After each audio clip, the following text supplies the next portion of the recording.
বিসমিল্লাহির রহমানির রহিম। লাইলাতুল কদর খায়রুম মিন আলফি শাহর।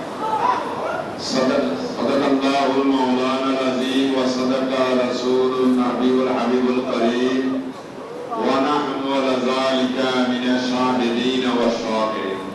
রব্বি সাল্লি ওয়া সাল্লিম ওয়া বারিক আলাইহি। আলহামদুলিল্লাহ। ফুরন্ত শুকরিয়া রাব্বুল আলামিনের শাহিদ আর ওয়ারিদ, যিনি আমাদেরকে এত মহিমান্বিত রজনী নয় সর্বশ্রেষ্ঠ এক রাসূল দান করেছেন। এর সাথে বড় কদর, বড় নিয়ামত আর হওয়া আলহামদুলিল্লাহ। সহস্র কোটি দরুদ সালাম আকায়ে মাওলা তাজদারে মদিনা নূরে মুজাসসাম রহমতের খজিনা নবী মুহাম্মদুর রাসূলুল্লাহ সাল্লাল্লাহু আলাইহি ওয়াসাল্লাম শাহিদ আল্লাহ। পরিশেষে আপনাদের শুকরিয়া আদায় করি, আল্লাহ যেন আল্লাহর অনুগ্রহগুলো অর্জনের মধ্য দিয়ে আমাদেরকে পরিপূর্ণ মুসলমান হয়ে কবরে যাওয়ার তৌফিক দান করেন। আলহামদুলিল্লাহ। উপস্থিতি আমাদের দরবার আজমের পক্ষ থেকে আজকে সবার জন্য একটু সাহারির ব্যবস্থার আয়োজন করা হয়েছে। আলহামদুলিল্লাহ। সবার দাওয়াত, প্রত্যেকে দাওয়াত গ্রহণ করবেন। সামান্য একটু তকরির করব, একটু মন দিয়ে শোনার চেষ্টা করবেন। আর যদি বুঝে না আনি, বুঝে দিতে পারবো না, ওটা সত্য কিনা? বুঝে দিতে গেলে বুঝে নিতে, কি বুঝে দিবেন, বুঝে কি দিবেন? আমার আপনার জীবনে মুসলমানিত অর্জনের মূল বিষয় হলো আল্লাহ এবং রাসূলকে অর্জন করে নেওয়া। এটা কবরে বুঝে দিতে হবে। মান রব্বুকা, কে সে আল্লাহ? ওই আল্লাহকে কবরে ফেরেশতাকে বুঝাই দিতে বুঝাই দিতে হবে। মা দীনুকা, আপনার ধর্ম ইসলাম। ইসলামের মূল ডেফিনিশন, ব্যাখ্যাটা আপনাকে দিতে হবে। এই ব্যাখ্যা দিতে গেলে আপনাকে আমাকে জায়গায় পৌঁছতে, এই জন্য যারা ঈমানদার তাদেরকে বলেছেন উদখুলু ফিস-সিলমি কাফা, ও ঈমানদার ইসলামের গভীরে পরিপূর্ণভাবে প্রবেশ করো। কেন? কি আছে সেখানে? কেউ চিড়িয়াখানায় গিয়েছে? হাত তুলে। কি দেখেছিলেন? আলহামদুলিল্লাহ। ওখানে গিয়ে যেটা দেখার জন্য গিয়েছিলেন দেখছেন? বাঘ, বন্দুক, সিংহ, গন্ডার, অর্থ দিলেন, এবং জিরাফ, জেব্রা, হরিণ, বানর, অনেক কিছু।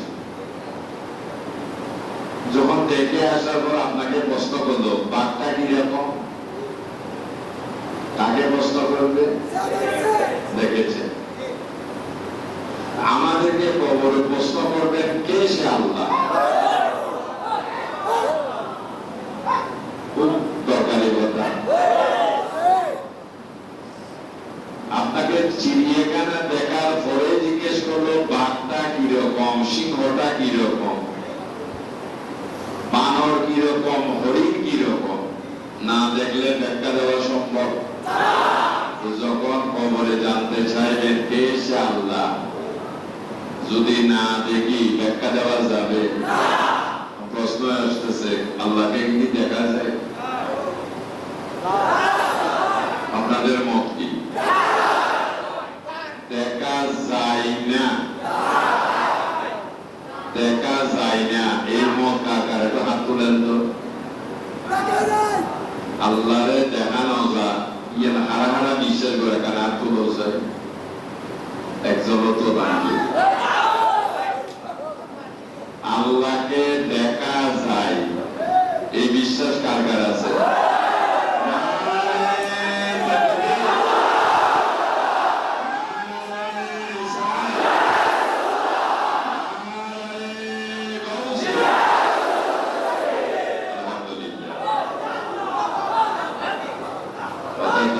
ভেবে চিন্তা করে হাত তুলছিলেন?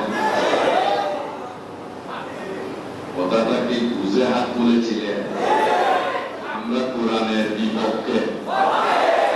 কোরআনে কি আয়াত নাই ওয়াফি আনফুসিকুম আফালা তুবসিরুন? এখানে হাফেজ কারি আলেম যারা হাত তুলেন তো।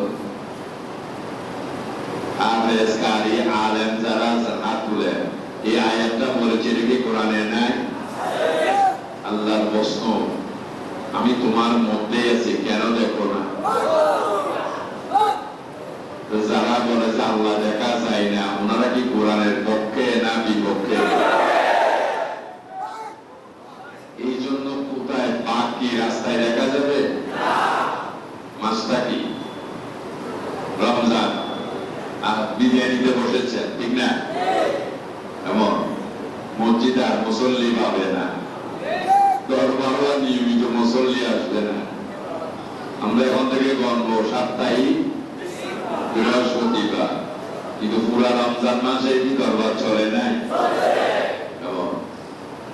আজকে কদরের রাত, মানেন তো? কদর দিয়ে ফেলেছেন আল্লাহ, আলহামদুলিল্লাহ। জিকিরের মধ্যে কদর দিয়ে ফেলেছেন।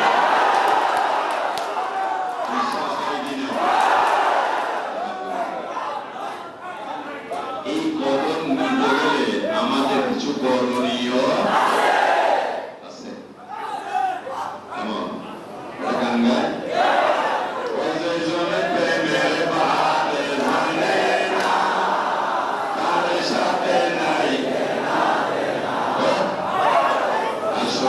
সোনা ছাড়িয়া কিনে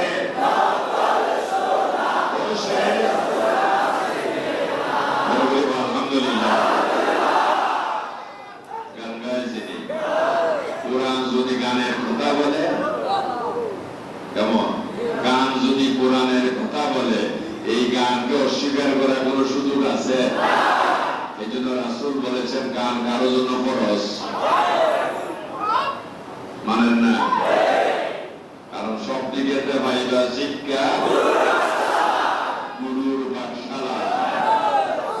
কে গুরু? গুরু কাকে বলে? শব্দতে গুরু অন্ধকার, রো শব্দতে আলো হয়, ওই অন্ধকারে আলো দানে, তাই তো তারে গুরু। যিনি অন্ধকার কলবে ঈমানের আলো জ্বালিয়ে দিতে পারেন, তিনি হলেন গুরু, মানে মুর্শিদ।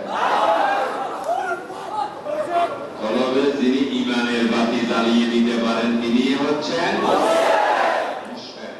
গুরু। এবং এই জন্য আজকে আমাদের জীবনে কদর তথা আল্লাহর রহমত, এটা পেতে গেলে আমাদের কিছু করণীয় আছে।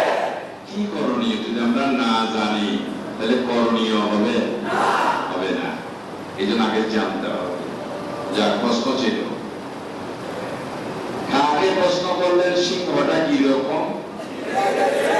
এই জন্য বলছিলাম মাসটা হলো রমজান মাস শেষ, আর হাতে গোনা কয়েকদিন, কত? 3 দিন, না এলে 4 দিন।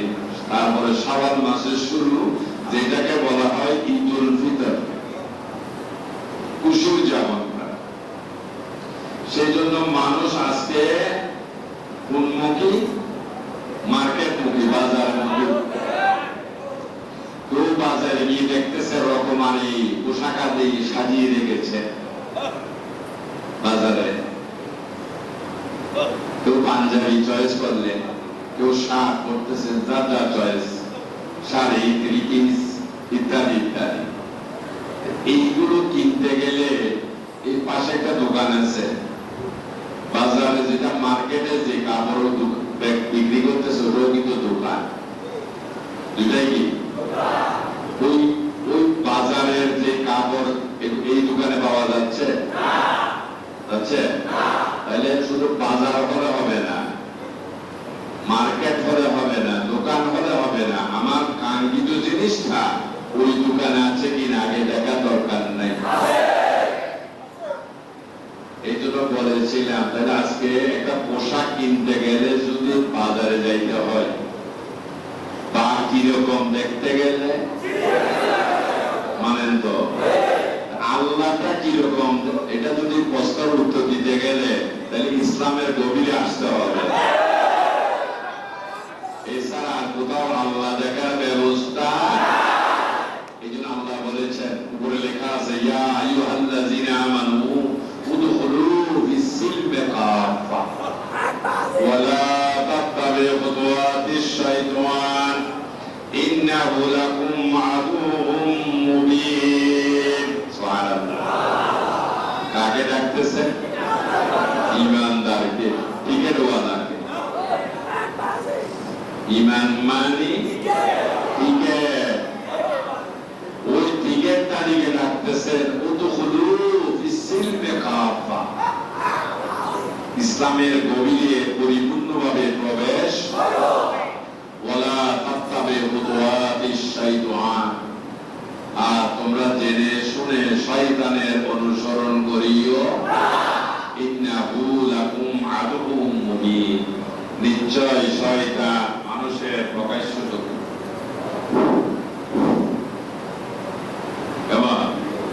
শয়তান মানুষের প্রকাশ্য শত্রু।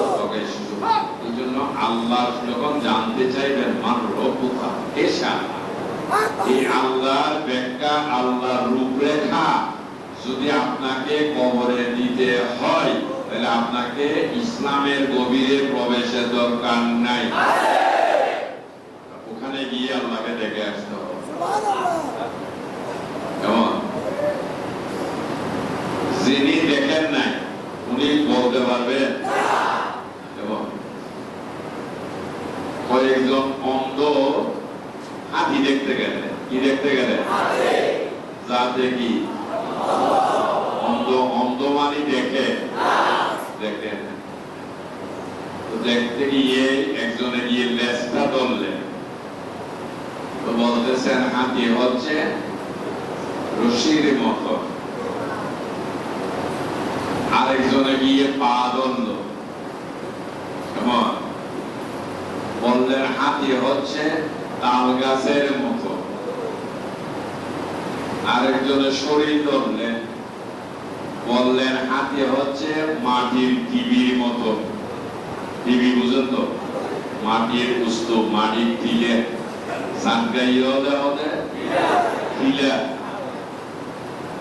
আরেকজনা বললেন হাতি হলো কুলার মতো, কি ধরছে?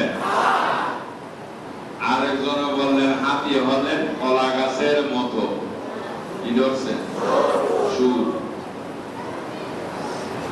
তখন শুরু হয়ে গেল তুমুল ঝগড়া, যে যেটার বুঝেছেন সেটার মধ্যে অবস্থান করতেছে, দেখতেছেন, মারামারি করতেছে, কিন্তু কেউ কাকে লাগাইতে পারতেছে না, যেহেতু জাতে এই জন্য তাদের কপাল কি মন্দ, অন্ধ হওয়াতে কপাল। একজন চোখওয়ালা মানুষ যাচ্ছেন, দেখতেছেন একজন মানুষের ঝগড়া করতেছে, বটে মারামারি করতেছেন, কিন্তু কেউ কাউকে টার্গেট করতে পারতেছেন, লাগাইতে পারতেছেন না নিশানা। তো বলেন কি ব্যাপার, আপনারা ঝগড়া করতেছেন কেন? ওই দেখেন আমি বলতেছি হাতি হলো রশির মতো, দেখতেছেন উনি লেজ ধরে আছে। আরেকজন বলল যে হাতি হচ্ছে তাল গাছের মতো, দেখলেন পা ধরে আছে। আরেকজন বলতেছেন মাটি টিভির মতো, ধরলেন শরীর ধরে আছে। উনি বলতেছেন কারো কথা সঠিক নয়, হাতি হাতির মতো। উনি না দেখে বলছেন, আর ওনারা অন্ত অনুমানে বলতেছেন। আমাদের মতো কিছু কোরআন হাদিস পড়ুয়া আলেম আছে যারা আসলে অন্তর চোখ দিয়ে অন্ত, তাদের অন্তরে চক্ষু, তারা কখনো কোরআন পড়বে, কোরআনের হাকিকত যেটা সেটা কখনো মানুষের কাছে উত্থাপন করতে, যেহেতু তারা কি আর ওই যে ইসলামের গভীরে যদি যান তাহলে সেখানে একটা চোখ সংগ্রহ করতে হবে। যেটার কথা আল্লাহ পাক কোরআনে কারীমে ইরশাদ করেছেন, কাদ জাআকুম বাসাইরুম মির রাব্বিকুম, তোমাদের নিকট আসিয়াছে কিছু চক্ষু তোমার প্রতিপালকের পক্ষ থেকে। ওই চক্ষুগুলো যদি অর্জন না করেন তাহলে আল্লাহর কথা আজীবন বলে যাবেন, কিন্তু আল্লাহ দেখা যাবে না। তো যদি না দেখেন কবরে কার ব্যাখ্যা দিবেন? সিংহর ব্যাখ্যা কে দিতে পারবেন? যিনি দেখেন নাই, যিনি দেখতে গেলে বাজারে গেলে, বড়গুলো গেলে, নিউ মার্কেটে গেলে, ঢাকা বসুন্ধরা মার্কেটে গেলে কোথায় যাইতে হবে? আল্লাহু আকবার। একটা সিংহ দেখবেন সে নির্দিষ্ট স্থানে যাইতে হবে। যে মানুষটার জীবনে কলমা কেন পড়লা, কে সে আল্লাহ? এই আল্লাহকে দেখার জন্য আজকে নামাজগুলো পড়ার উদ্দেশ্য মূলত হলো as-salatu mi'rajul mu'min। নামাজের উদ্দেশ্য হলো আল্লাহর সাথে সাক্ষাৎ করা। আর আমরা তাসবিহ করি নামাজ পড়লে বেহেশতে চলে যাব। হ্যাঁ, তবে নামাজ পড়লে বেহেশত কথা সত্য, কিন্তু যাবেন কে? তার নামাজ হয়েছে। কারণ অনেকের নামাজ আল্লাহ ব্যান করে দিবে, অনেকের রোজা বাজেয়াপ্ত করে দিবে। কেমন? কারণ যেহেতু আল্লাহ এই রোজাগুলো দিয়েছেন যেন আমরা পরিশুদ্ধতা লাভ করে মুসলমান হই। আল্লাহ চাওয়া হলো আমি আপনি যেন মুসলমান হয়ে কবরে প্রবেশ করি। তাই এই জন্য আমাদের জীবনের মূল সার অংশ হলো আল্লাহ এবং রাসূল। তাই ইবাদতের মূল বিষয় হলো আল্লাহর জিকির, রাসূলের এই দুইটা জিনিস দিয়ে আল্লাহ এবং রাসূলকে অর্জন করে নিতে হবে। কেমন? যারা অর্জন করে নিয়েছেন তারা এই মুসলমান, আল্লাহ তাদের জন্য সব ফ্যাসিলিটির ব্যবস্থা করে দিয়েছে। তাই এই জন্য আজকে আমাদের জীবনে সিয়াম তথা রোজা রাখার উদ্দেশ্য হলো মুসলমান হওয়া। তাই সেজন্য যারা শিক্ষিত সমাজ একটা অঙ্ক করার পর আপনি বসে যান যে অঙ্কটা মিলল কিনা। কেমন?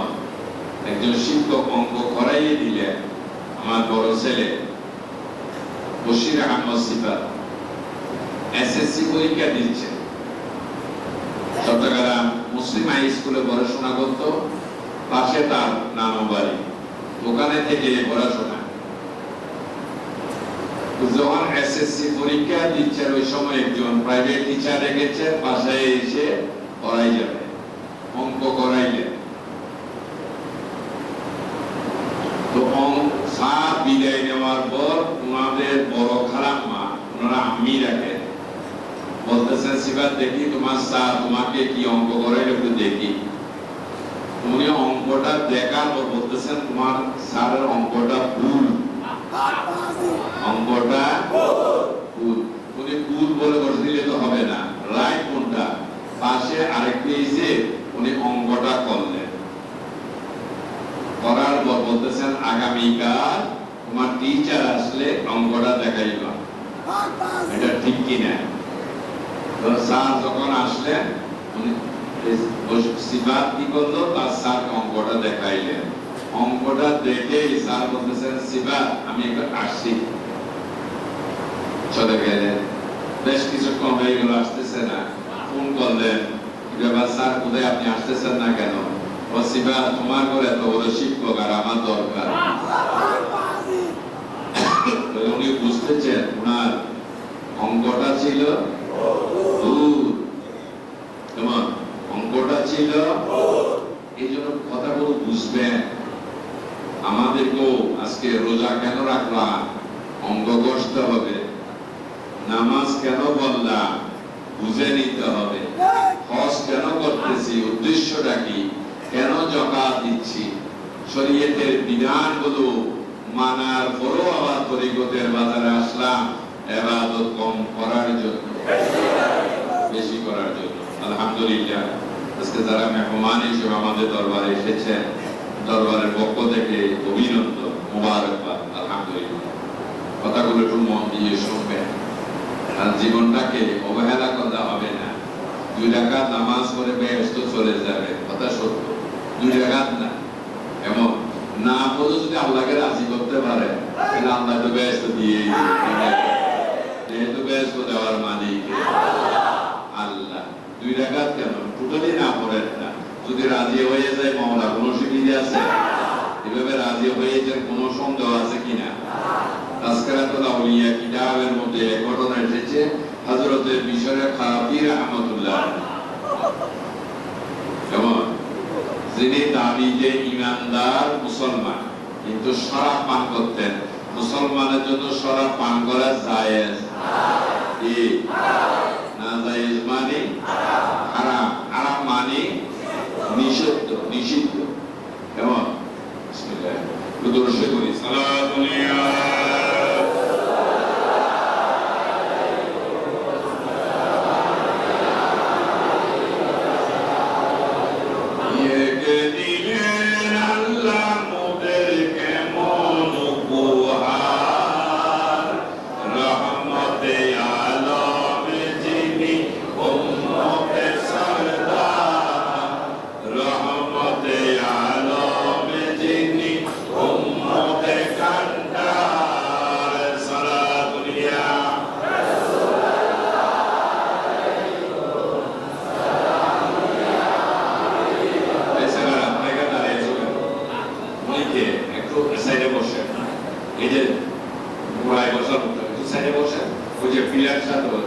রাস্তা ক্লিয়ার পানি দিয়ে জায়গা আছে, এখানে বসে, এখানে এই পাশে পিলার এই পাশে বসতে দাও। সালাতুন ইয়া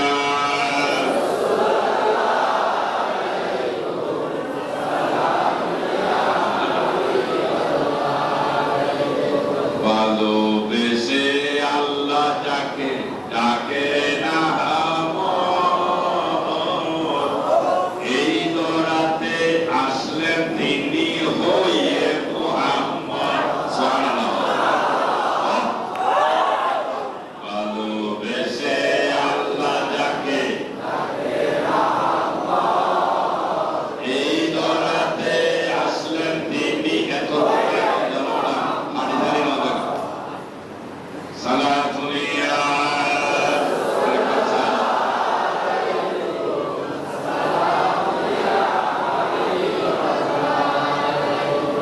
alhamdulillah kata yang dibuat kali soal ini dan sekarang kita cuma kaji jangan lagi awal karena nak kaya Allah jodoh তবে যে শরীরের তুলনায় যা দরকার সেটা আর হয় না। তারা খাইতে গেলে শক্তি লাগে, মানার নেই, খাইতে গেলে কিন্তু শক্তি লাগে। ইংরেজিতে বলে এনার্জি লস, এভরিথিং লস। যখন শক্তি কমে যায় সবকিছু কমে যায়। এখন খাইতে যে শক্তি লাগে শক্তিও নাই, অনেক জন্য খানাও কম হয়েছে। আর বড় আল্লাহ রাখছেন আলহামদুলিল্লাহ। সালাতুন ইয়া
যাকাত দিচ্ছেন আপনার দরজায় আজকে অসংখ্য লোকের সমাগম, আপনার মতো মানুষ একজন দিচ্ছেন, একজনের নেওয়ার জন্য হাত পেতেছে।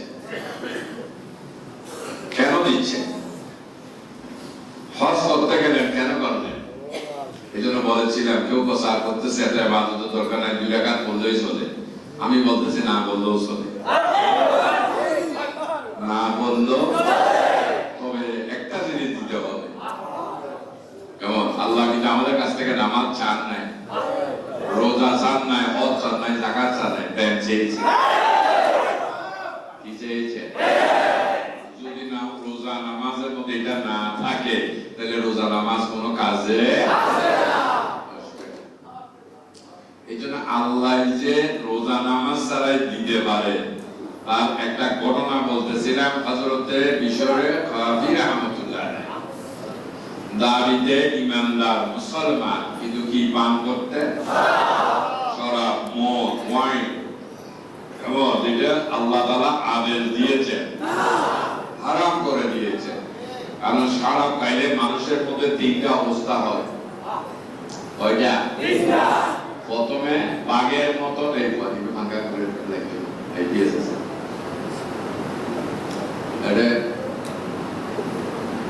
মন দূরের এক মুখে মন নকা দূরের কি ইবে জ্বালাইবে তোর রাখি ইবে নিবে দে এরে জানাটা না সারে না এরে ভাঙা নকা দূরের দূরের না ওই হালকা হালকা আগে আগে না আসে সারাই দে তুমি সারা মান করে বেহুশ হয়ে নেশার করে বিপরীত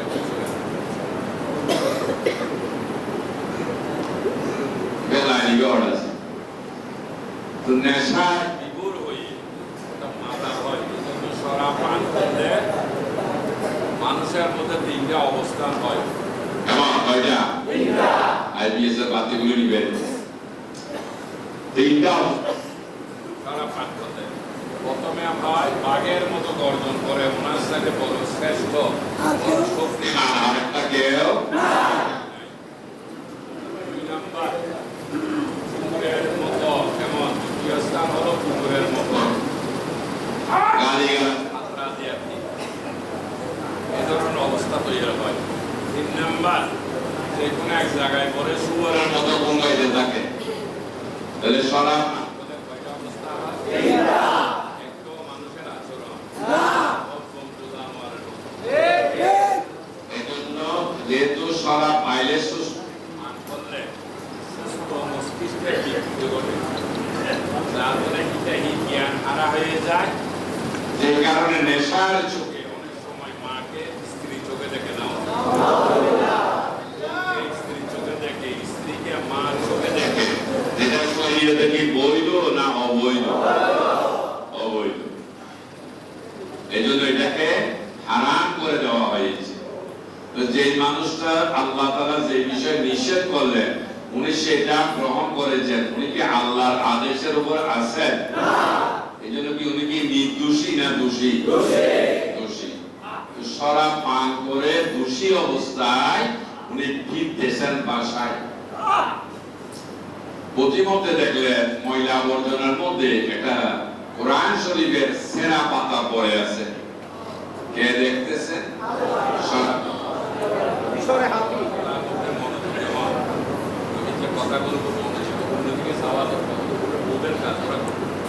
আপনাদের কাজ তো এটা না, আপনাদের কাজ কি?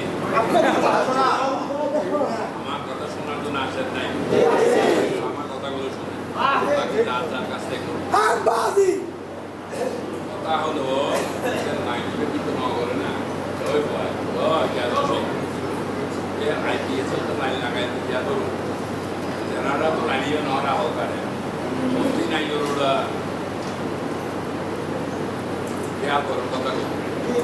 কথা লাস্টে শোনার তা তো উনি কোরআন শরীফের একটা সিরা পাতা ময়লার মধ্যে পড়ে আছে নেশাগ্রস্ত অবস্থায়, যেটা আল্লাহ নিষেধ করেছেন। কারণ শরাব খাইলে কয়টা অবস্থা হয়? তিনটা। কিন্তু উনি ওই নেশাগ্রস্ত অবস্থায় দেখলেন ওই পাতাটা তাড়াতাড়ি হাতে পরিষ্কার করে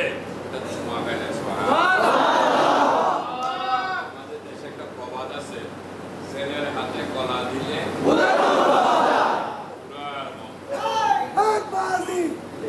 ছেলের হাতে কলা দিলে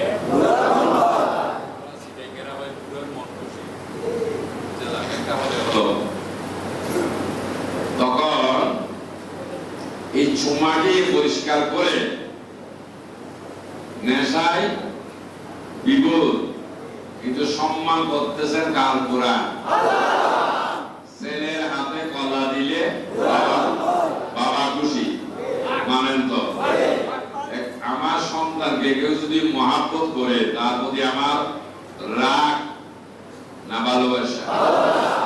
কোরআনটা কার? আল্লাহ। এটাকে সম্মান দিচ্ছেন কে? সরাবি। কে দিচ্ছেন? সরাবি। কি তখন আল্লাহ তাআলা তো একটা সন্তানকে আদর করলে যদি বাবা খুশি হয়, কেউ কোরআনকে ইজ্জত করলে কে খুশি হবে? আলহামদুলিল্লাহ। কে খুশি? আল্লাহ। কবিরা সবাই ঘুমের কোলে ঢলে পড়েছে, কেউ দেখেন নাই এই সরাবির অবস্থাটা। যিনি দেখতেছেন, যিনি ঘুমান না, যিনি ঘুমান না, লা তাখুযু সিনাতু ওয়ালা নাওম, যাকে ঘুম স্পর্শ করতে পারে না। যেমন মুসা আলাইহিস সালাম একদিন প্রশ্ন করলেন, ও আল্লাহ, তুমি কি ঘুমাও না? আল্লাহ বলতেছেন, এক গ্লাস পানি নাও, এটা নিয়ে দাঁড়াও। এটা নিয়ে দাঁড়ানোর সাথে সাথে আল্লাহ কি করলেন, একটা ঠান্ডা বড়ই মজাদার একটা বাতাস বইয়ে দিলেন, যেটা মুসা আলাইহিস সালামকে শুয়ে যাওয়ার সাথে সাথে ওনার মধ্যে ঘুমের নেশা এসে গেল। আর যখন ঘুমেই ধরে গেলেন, তখন ওনার ইন্দ্রিয়গুলো আর কাজ করতেছে না। ওই ফাঁকে সময় গ্লাসটা পরে ভেঙে চুরমা। উনি কি হয়ে বিধ হয়ে গেলেন, যেটা আদেশ দিয়েছেন কে? আল্লাহ। গ্লাসটা হাতে রাখার জন্য, নাগা ভাঙার জন্য। ভাঙছে যে কি অপরাধ নয়? অপরাধ। কার আদেশ অমান্য হলো? আল্লাহর আদেশ। কেমন ক্ষমা চাচ্ছে, আল্লাহরে আমি অপরাধ করেছি, যেহেতু আপনি বলেছিলেন গ্লাসটা নিয়ে দাঁড়াইতে, কিন্তু আমি কোন সময় ঘুমে জেগেছে। আল্লাহ, কখন হাত ফসকে গ্লাসটা পড়ে যাওয়াতে একাকার। আল্লাহ গো, তুমি আমাকে ক্ষমা করো। আল্লাহ বলতেছেন, মুসা পরিষ্কার, তুমি ঘুমানোর কারণে যদি একটা গ্লাস ভাঙে, আমি আল্লাহ ঘুমাইলে তো সমগ্র পৃথিবী তো ভেঙে চলবে। আল্লাহ দেখতেছেন তামসা টাকা সরাবি। মনে রাখবেন কথাগুলো, অন্য মনোযোগ হবেন না। কেমন? কারণ আমরা বসেছি যাদেরকে আল্লাহ দিয়েছেন কদর, আলহামদুলিল্লাহ। বসার মধ্যেও কিন্তু সবাই কদর পাই নাই। বাজার নিতে গেলে ব্যাগ লাগবে, ঠিক নাকি না? রহমত পাইতে গেলে কলব তো আছে বেটা, পরিশুদ্ধ কলব লাগবে। কলব তো এটা আল্লাহ দিয়ে দিয়েছে, কিন্তু এটা যদি ব্যাগ পরিষ্কার না হলে বাজার নেওয়া যাবে? কলব পরিষ্কার না হলে আল্লাহর রহমত পাওয়া। কথাগুলো মহব্বত করে শুনুন এবং চেষ্টা চালাইবেন কলবকে পরিশুদ্ধ করে নিতে। জামাই যদি গোবরে কুয়া দিতে পারে, জামাই করে না। এরা বসে এসেছে পরিবারে কি হওয়ার জন্য? মা হওয়ার জন্য। মা যে মেয়েদের আকাঙ্ক্ষা মা হওয়া, মেয়েরা আকাঙ্ক্ষা করে বসে থাকলে হবে না। কার কাছে? স্বামীর কাছে। এই মেয়ে মা হতে চায়, কিন্তু যে জিনিসটা দিয়ে মা হবে ওটা ওর কাছে আছে না। তার কাছে নাই, বিধায় তো সে আত্মর আশ্রয় নিয়েছে। আমি ওই স্বামীর কাছে, ওই মেয়েটার আকাঙ্ক্ষা হলো মা হওয়া, অর্থাৎ তার পুরো যে গর্বে একটা সন্তান পৌঁছে নেওয়া। যখন দীর্ঘদিন সংসার করে, যখন সন্তান গর্বে আসে নাই, মেয়েটার সিদ্ধান্ত কি এই স্বামীর গর্ব করা নাকি না করা? বসে থাকলে সময় অতিবাহিত হবে, জীবনেও সন্তানের মুখ দেখা। আমাদের জীবনে একজন প্রিয় মুর্শিদের দরকার, আল্লাহর জিকির জারি করে তাকে পরিশুদ্ধ করে দেওয়া। অনুভূতি নাই। আল্লাহ বলেছেন, কুলুবিহিম মারাদুন ফাযাদাকুমুল্লাহু মারাদা ওয়ালাহুম আযাবুন আলীম। আল্লাহ বলে, তোমাদের কলবগুলো রোগাগ্রস্ত, অনুভূতিহীন, অতঃপর আমি ওই বেদি আরো বাড়িয়ে দিয়েছি এবং তোমাদের জন্য রয়েছে ভয়ঙ্কর শাস্তি। কাজে সেজন্য একজন মুর্শিদের কাজ এই কলমার শক্তি দিয়ে যে ছাত্র হবে তাকে মুরিদ বলা হয়। এই কলমার শক্তি তার মধ্যে দিয়ে কলমটাকে পরিশুদ্ধ করে দেওয়া, অনুভূতি শক্তি তার মধ্যে দেওয়া। এবার যদি এটা ফ্রি থাকে, চালু থাকে, হাঁটতে হাঁটতে গেলেও তখন ফয়েজের অনুভব করা। মুরাকাবাই নয়, এমন শুধু মুরাকাবাই নয়, হাঁটার মধ্যেও কিন্তু কি চলে, অনুভূতি চলে কিনা। আলহামদুলিল্লাহ, চলতে হবে। কেমন? ওটা হচ্ছে এই দেহের রাডার। কলমটা কি দেহের রাডার, যেহেতু অনেক কিছু দরকার। যে আমাদের বঙ্গোপসাগরে যখন নিম্নচাপ থেকে ভয়ঙ্কর তুফানে পরিণত হয়, এটাকে আমরা জনগণরা দেখি, বুঝি। সরকার কি করেছে, একটা আবহাওয়া অফিস বানিয়ে ঢাকার মধ্যে বিশাল এক বিল্ডিং, এর উপর বিরাট একটা বল দেখলাম, ফুটবলের মতো। দেখছেন কি না কেউ? আচ্ছা, আমার ছোট বক্তব্যটি মরহুম শফিকুর রহমান, আমি ঢাকাতে গেলাম, ওনাকে বলেন চলেন একটু বেড়াই। ওই সময় কিন্তু আমি হুজুর না, তরিকতের ছাত্র। আমি ওনার ব্রাদার ইন ল, অর্থাৎ শালা, উনি আমার বড় বড় অসুন ভাই। এই সুবাদে একটু আদর করে বলেন চলুন। অফিস থেকে ফিরি হয়ে আসলেন, ঘুরতে হলেন। আমি আগারগাঁও দিয়ে যাওয়ার সময় বিল্ডিং এর উপরে বিশাল এক বড় বল দেখলাম। আমি বললাম, স্যার, ঢাকার মানুষ তো মনে করছিলাম রাজধানী মানে একটু বুদ্ধি শুদ্ধি আছে, এগুলো তো বোকা।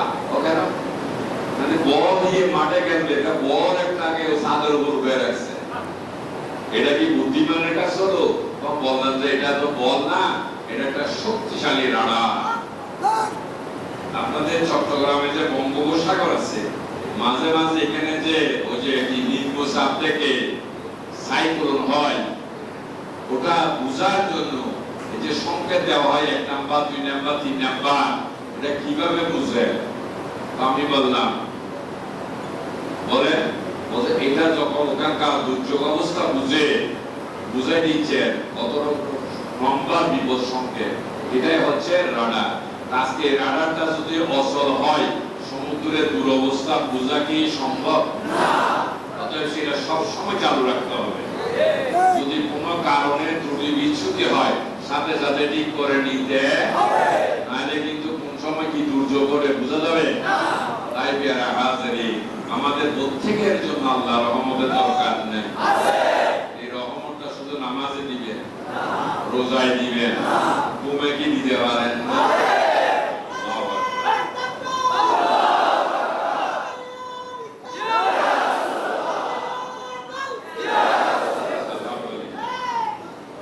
এই জন্য আল্লাহ একটা কলব দিয়েছেন আমাদেরকে, যেটা হচ্ছে দেহের রাডার। যেটা যদি চালু থাকে, হাঁটতে, বসতে, শুইতে, খাইতে, যে কোনো সময় আল্লাহর রহমত সেটা অনুধাবন করে আমাকে আপনাকে একটা পরিপক্ষর মধ্যে নিয়ে যাচ্ছেন জান্নাত মুসলমান।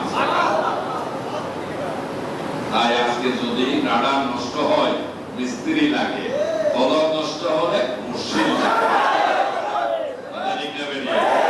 এই জন্য মুর্শিদ নির্বাচন করতে হবে তাকে, যিনি কলমে তাওয়াজ্জ দেওয়ার ক্ষমতা নাই।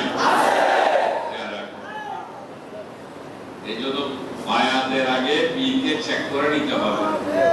আল্লাহর কোরআনের ফয়সালা, ইয়া আইয়ুহাল্লাযীনা আমানুত্তাকুল্লাহা ওয়া কুনু মাস-সাদিকিন। আল্লাহ বলেন না বিশ্বাবের কাছে যাও, এটা কোরআনে কোথাও নাই।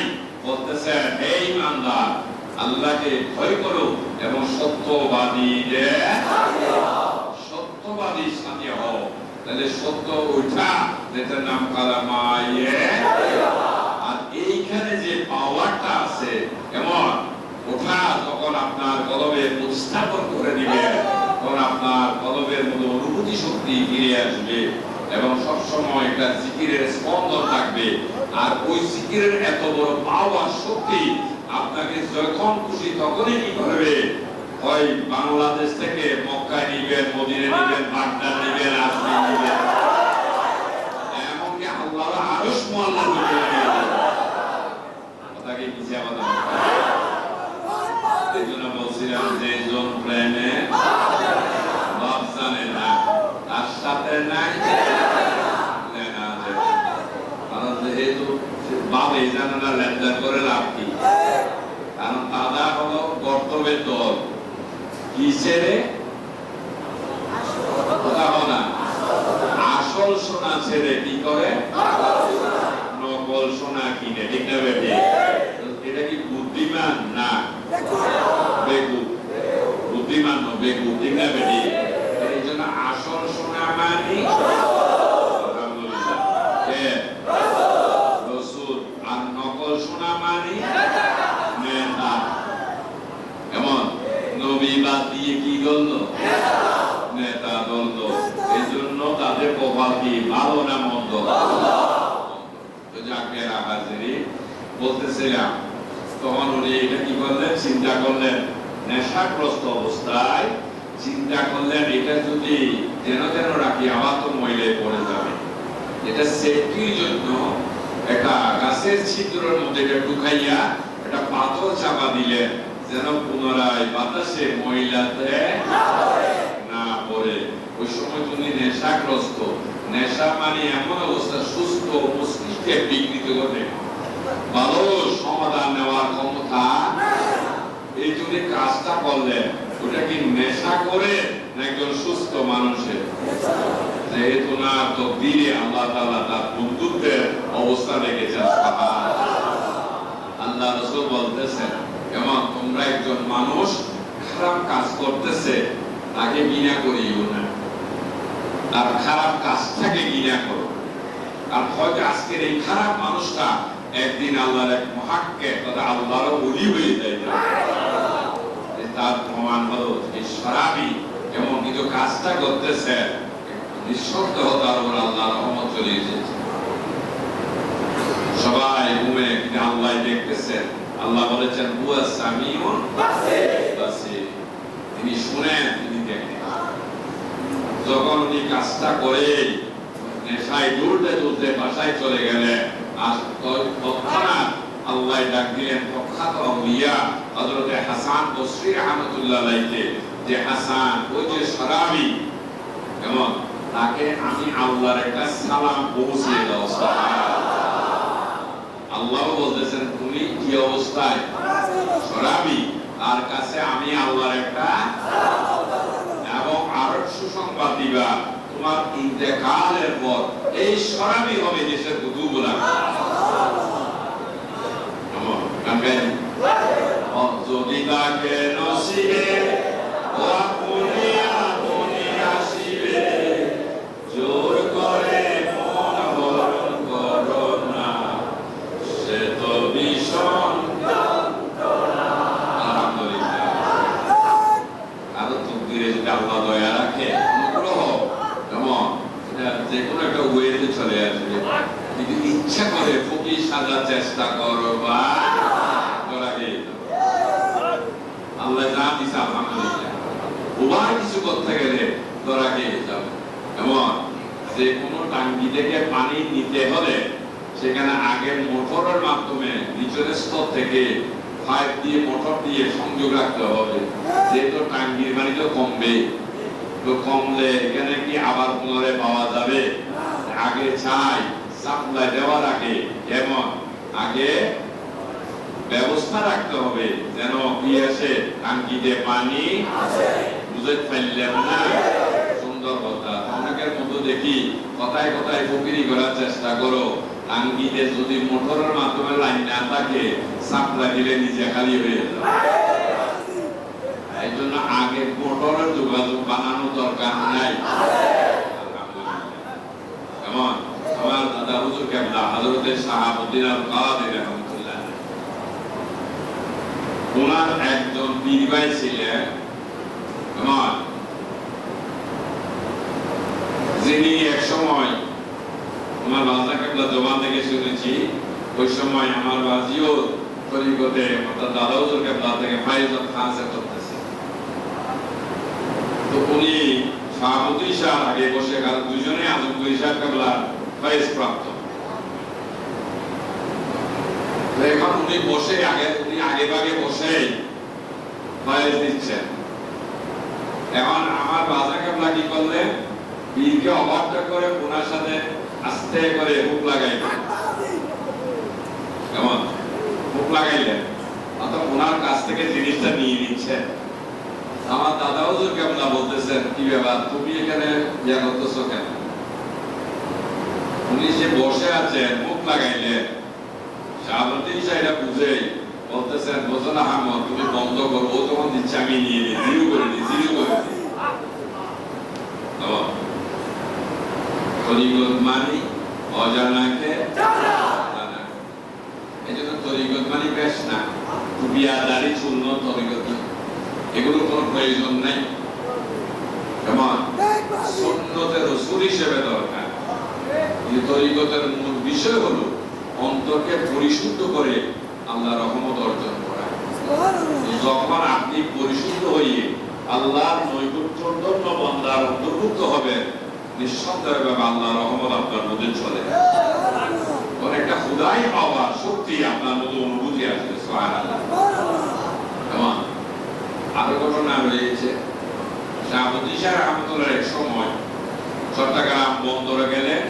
এই যে যারা হজ ব্রত পালন করার জন্য আগে কতগুলো জাহাজ ছিল, সফিনায়ে নূর, সফিনায়ে আরব, হিজবুল বাহার, এই সমস্ত জাহাজগুলো ছিল হাজিদেরকে হজে নিতে জাহাজে করে।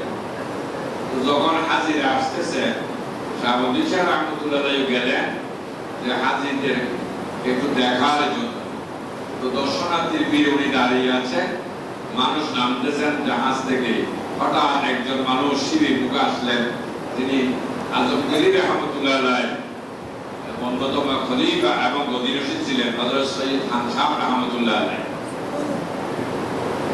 উনি কিনারে এসে সিঁড়িতে নামার আগে নিঃশ্বাস নিচ্ছেন। কেমন একটা নিঃশ্বাস, একটা ঘ্রাণ পাইতেছেন। ওই ঘ্রাণকে ফলো করুন আস্তে আস্তে যারা দর্শক শ্রেণী ওখানকার আস্তে আস্তে শাহাবুদ্দিন সাহেব রহমতুল্লাহর সামনে চলে আসছে। ওই যে উনি যে ঘ্রাণটা পেয়েছেন, দেখলেন ওই ঘ্রাণটা এই মানুষটা শাহাবুদ্দিন সাহেবের কাছ থেকে পাওয়া যাচ্ছে। উনি খুব খুশি হলেন এবং আশ্চর্য হয়ে জিজ্ঞেস করেন, ভাই আপনি বলেন আমি মামুলি জায়গা আপনি কে? আমি একটু সাধারণ হয় না, আর আপনার কাছ থেকে আজমগীরের গান আসছে। আমি যখন সিঁড়ির মুখে আসলাম তখন আমার আজমগীর সাহেব কেবলার একটা গান আমি পাচ্ছিলাম। আমি তো জানি যে উনি ওনার স্থলভিত্তিক হিসেবে গতিনিষ্ঠ হিসেবে রাখছেন, উনি বেসার হয়েছেন। আর এখানে তো আজমগীর সাহেব কেবলা থাকার কথা না। যখন আজমগীরের ঘ্রাণ পাচ্ছি, নিশ্চয় এখানে কোন আজমগীরের কোন একটা বাদী আছে। আর ওই সুবাদে আমি ঘ্রাণ অনুসরণ করে আপনি পর্যন্ত পৌঁছলাম। আচ্ছা ঠিক আছে, বড় কথাবার্তা হবে, চলেন। তো দুজনে একসাথে গেলেন, একটা হোটেলে উঠলেন, ওখানে গেলেন কথাবার্তায়। যখন মাগরিবের সময় মোরাকাবায় বসলেন, যে তোমার আজমগীর সাহেব গদিনশীল হিসেবে একটু বড় বড় ভাব তো থাকবে, কি বলে? এবং যখন মোরাকাবার মধ্যে যখন ফয়জাতের লেনদেন, তখন শাহাবুদ্দিন সাহেব কি করে আস্তে করে একটা হুক লাগাই দিতে সৈয়দ খান সাহেব রহমতুল্লাহ আলাইহি রক হয়ে গেছে। মোবাইলে নম্বর বলো মনে হওয়া, তখন আর কল চলাচল হয় না। তখন আজমগীর সাহেব ডাক দিলেন, ভাই চৌধ ছেড়ে দাও, তোর রাখছো কেন? ছেড়ে দাও। ছেড়ে দিলেন। মোরাকাবা শেষ করে জড়াই ধরলেন। যে আমি জানতাম না বাংলার জমিনে আজমগীর এত বড় একজন দাপ্তরিক একজন আল্লাহর ওলি। এগুলো হচ্ছে তরিকতের বিষয়। চুল লম্বা করা, লাল সাধু করা, তসবিহ একটা সাইডে 10টা কলাই দেওয়া, এগুলির নাম ফকিরি ইসলামী। বুঝলি? শয়তানি ভণ্ডামি। কেমন ওইগুলো দিয়ে বেলায়েতের শক্তি অর্জিত হয়। এই জন্য চাই আমল নেকামল করতে হবে। আমল ছাড়া আল্লাহর ওলি হওয়ার কোনো সুযোগ নেই। এই জন্য আমার সিলসিলা বা আমার তরিকতের লোকগণ খবরদার, তরিকতের শিক্ষা হলো ইচ্ছাকৃতভাবে আল্লাহর ডাক পর্যন্ত দিতে পারবেন না। ওটা হলো রিয়া নফসানিয়া, ওটার দ্বারা আপনার বেলায়েতের যে ভাগ সেটা কমে যাবে। আজম কুলিশা বলেছিলেন, কেউ যদি ইচ্ছা করে ফকিরি দেখাবার নিমিত্তে আল্লাহ বলে ডাকবে, সে এক হাঁটু পানিতে নিজের নৌকা নিজে ডুবিয়ে ফেলেছে। যারা এক হাঁটু পানিতে নৌকা ডুবায়, ওরা কি মাঝি হওয়ার যোগ্য না অযোগ্য?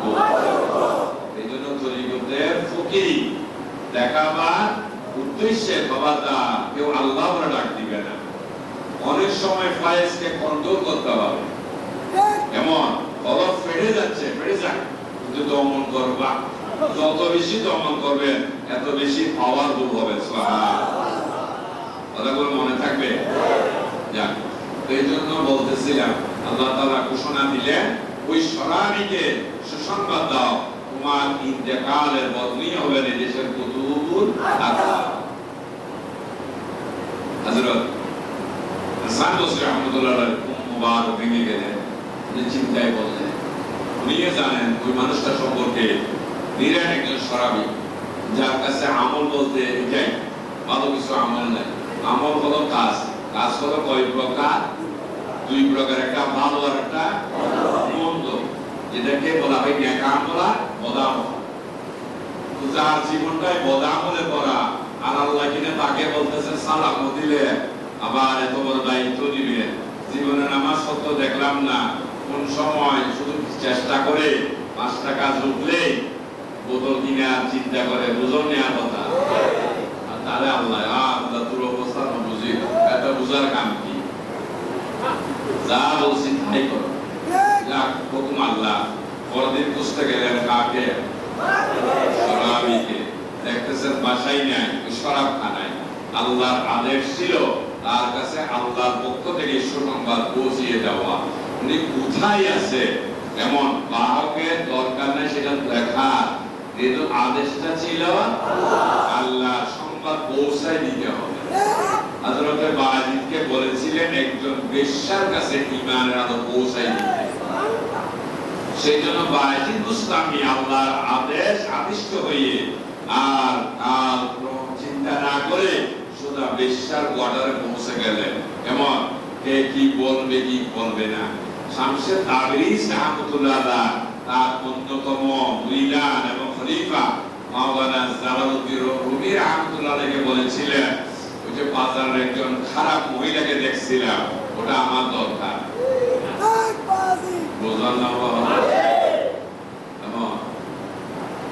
একজন আল্লাহর ওলি, কোন সন্দেহ নাই, কিন্তু একজন এত বড় ইমানের উচ্চ মুখা এলমের সাগর যিনি, তাকে নির্দেশ দিলেন, একটা খারাপ মহিলা দেখলাম, তার দরকার আমার নিয়ে এসো। আচ্ছা, এটা কোন অবস্থাতে সমীচীন যুক্তিসঙ্গত না। যেটা আদেশ দিছিলেন মুর্শিদ, পীরের আদেশ মানা মুরিদের জন্য একান্ত আবশ্যক। হুজুর গাউসে পাক না দরবারে কিছু মেহমান এসেছে। একজন মানুষ ওনার সেবক নফল রোজা করতেছে।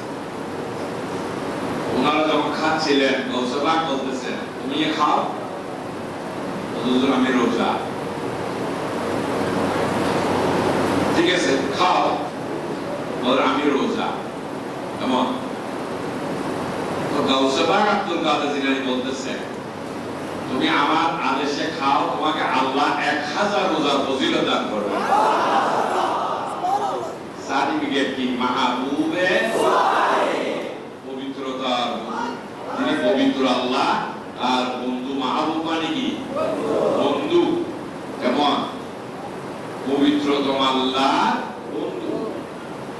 গাউসে পাক বললেন, একটা রোজা ভঙ্গ করে যদি আমার সাথে খাও, রোজা কি ফরজ ছিল না নফল রোজা? আল্লাহ তোমাকে 1000 রোজার ফজিলত দান করবে। বলেন আমি রোজা। কেমন বললেন? 10,000 রোজার ফজিলত দান করবে। বললেন আমি রোজা। বলেন 1 লক্ষ রোজার ফজিলত দান করবে। আমি রোজা। কত ইমান ক্যান্সার, ইমান তাদের দিলু কলব সলব হয়ে গেছে, অন্ধকারে ডুবে গেছে। প্রথমে লুটাই বললেন, হুজুর আমি ক্ষমা চাই, ক্ষমা সওয়াব না একা কেমন একা যার দপ্তর হলো কেমন হুজুর গাউসবা ওই ব্যক্তিকে বলা হয় যিনি দুনিয়া থাকে কবরের ময়দেরকে কি করতেছে, ফেরেশতাকে বুঝাই দিচ্ছেন এটার উপর কোনো টর্চার করা যাবে না।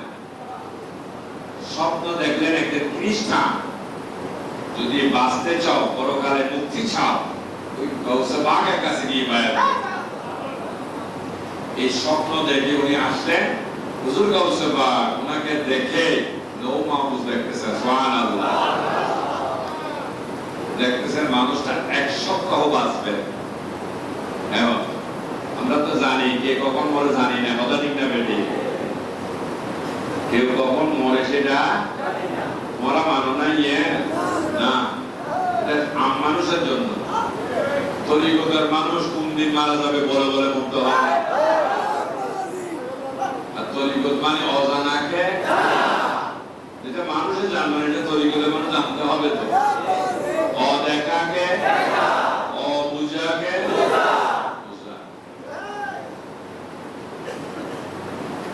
তখন বলেন বাবুরে তুমি তো আসছো ঠিক আছে, তুমি তো বেশি দিন টিকবা না, কলমা পড়াই দিব কিন্তু রোজা নামাজ তো তোমার কাছে কিছু না, এক সপ্তাহের মধ্যে তো বিদায়। ধরাই বলেন হুজুর আমার উপায় কি করবো আমি? এই স্বল্প সময়ের মধ্যে যে আমল করবো, শাক দিয়ে তার মাছ টাকা যাবে না, মানে কিনা শাক দ্বারা কখনো মাছ টাকা যায় না। ওনার দয়া হলো, আচ্ছা ঠিক আছে তোমাকে কবরে মুনকির নবীর এরকম দৌড়ে বসবেন, প্রশ্ন করবেন মান রব্বুকা মা দীনুকা মা নবিয়ুকা, কি উত্তর দিবে? বলে দেন কি বলবো, বলবে যে ইয়া গাউসবাগ, শুধু শুধু এটাই বলবা। ঠিক এক সপ্তাহের মধ্যে ইন্তেকাল করলেন, ইন্না লিল্লাহি ওয়া ইন্না ইলাইহি রাজিউন।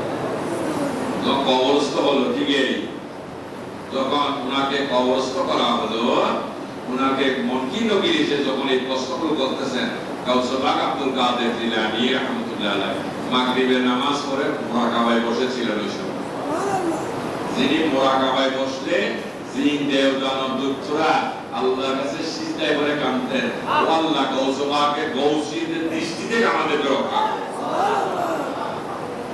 যেমন এই বিভিন্ন রকম অনিষ্টকারী এরা আল্লাহর কাছে পানা চাইতেন গাউসবাগের কোন দৃষ্টি থেকে, গাউসিয়তের দৃষ্টি থেকে।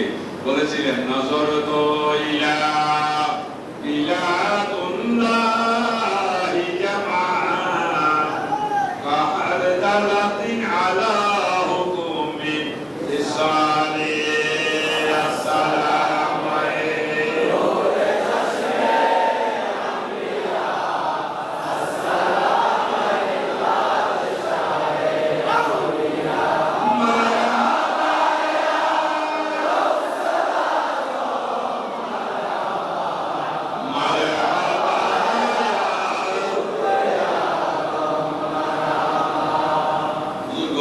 বলতেছেন, প্রিয় মিলন মুহূর্তে বিশ্বমানে ফিরিয়ে আঁকি, বিস্ময়ে মন করিল তারে সরিষা সম পুত্র দেখি।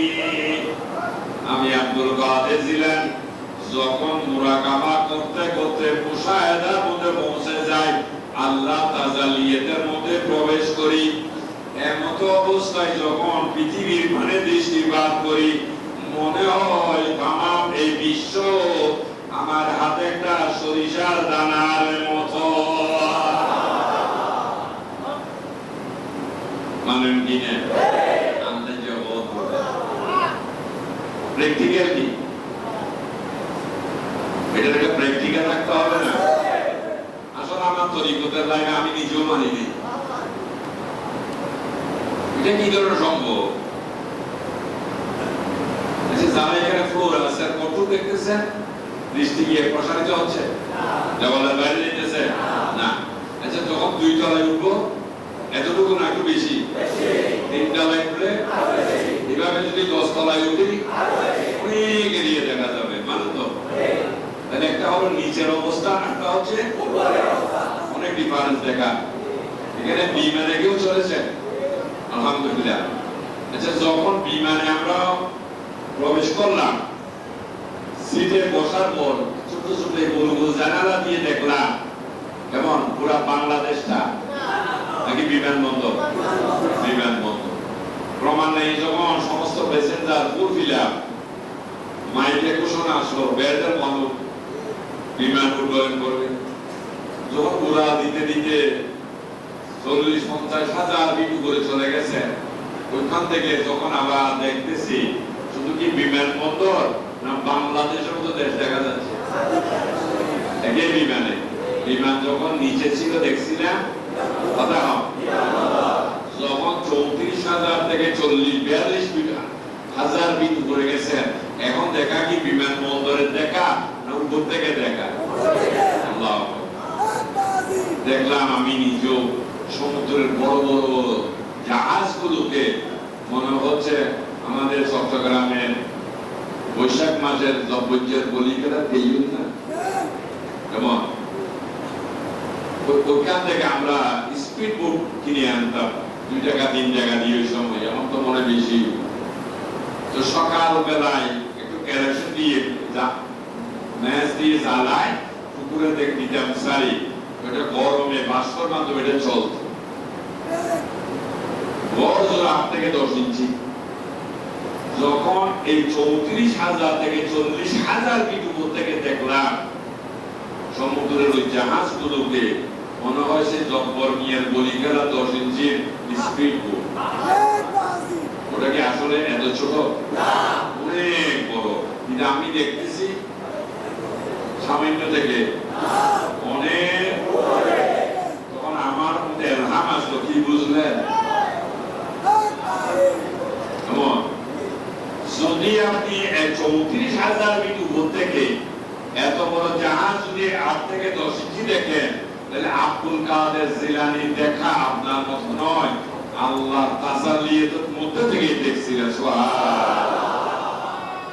সেটা হচ্ছে একটা সরিষা দানার মতো।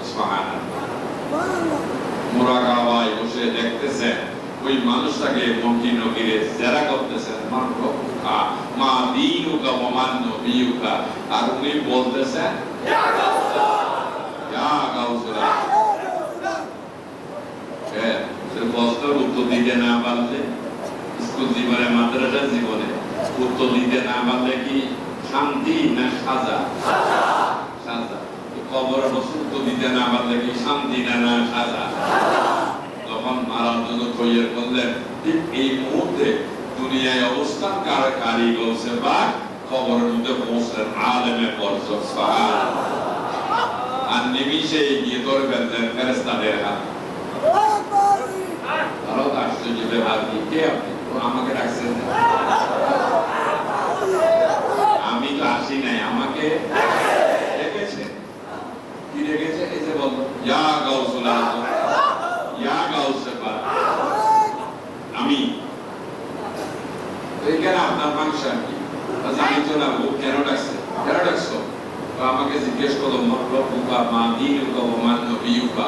এটার একটা উত্তর, মানে কে আল্লাহ আমি তো দেখিই নাই, আমি বিশ্বাস করেছি ইলমুল ইয়াকিন লা ইলাহা ইল্লাল্লাহ। আমাকে জিজ্ঞেস করেছে ওয়া মান নবিয়ুকা, তোমার রাসূলকে আমি যাকেও বিশ্বাস করেছিলাম মুহাম্মাদুর রাসূলুল্লাহ। আমি দেখি নাই। ইলমুল ইয়াকিন আইনুল ইয়াকিন হয় নাই, আমি ইলমুল ইয়াকিনের মধ্যে ছিলাম। আমি দেখি নাই, কিন্তু আমি তাদের কি ব্যাখ্যা দিব যখন বেঁচে গেছি।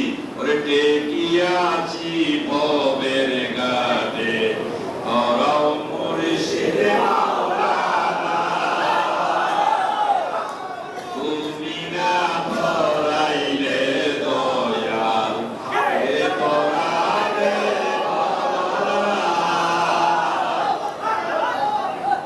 যখন আমি উত্তর দিতে পারতেছি না, তখন আপনার সাহায্য চেয়েছি, আপনাকে ডেকেছি।